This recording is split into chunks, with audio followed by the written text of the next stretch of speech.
I will tell you. The barge she sat in, like a burnish throne, burned on the water. The poop was beaten gold. Purple the sails, and so perfumed that the winds were lovesick with them. The oars were silver, which to the tune of flutes kept stroke, and made the water which they beat to follow faster, as amorous of their strokes. For her own person it beggared all description.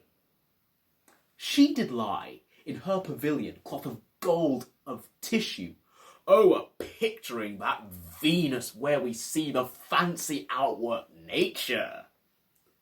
On each side her stood pretty dimpled boys, like smiling cupids, with divers coloured fans whose wind did seem to glow the delicate cheeks which they did cool. And what they undid, did.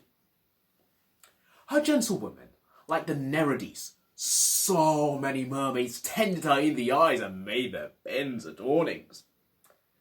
At the helm, a seeming mermaid steers. The silken tackles swell with the touches of those flower-soft hands that yearly frame the office. From the barge, a strange invisible perfume hits the scents of the adjacent wharfs. The city cast her people out upon her, and Antony, enthroned in the marketplace, did sit alone, whistling to the air, which, but for vacancy, had gone to gaze on Cleopatra too, and made a gap in nature.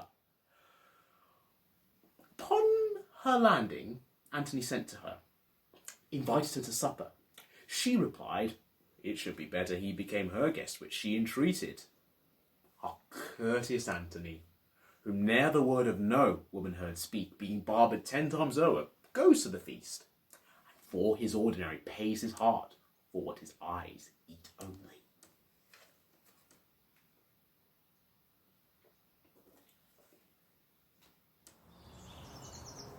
Take all my loves. My love, yea, take them all. What hast thou then more than thou hast before? No love, my love, that thou mayst true love call. All mine was thine before thou hadst this more. Then if for my love thou my love receivest, I cannot blame thee for my love thou usest, but yet be blamed if thou this self deceivest by wilful taste of what thyself refusest. I do forgive thy robbery, gentle thief, although thou steal thee all my poverty. And yet love knows it is a greater grief to bear love's wrong than hates no injury. Lascivious grace, in whom all ill well shows, kill me with spite! Yet we must not be foes. When my arms wrap you round, I press my heart upon the loveliness that has not faded from the world. The jewelled crowns that kings have hurled in shadowy pools when armies fled. The love tales wrought with silken thread by dreaming ladies upon cloth that has made fat the murderous moth. The roses that of old time were woven by ladies in their hair. The ducal lilies ladies bore through many a sacred corridor, where such great clouds of incense rose that only God's eyes did not close. For that pale breast and lingering hand come from a more dream-heavy land, a more dream-heavy hour than this.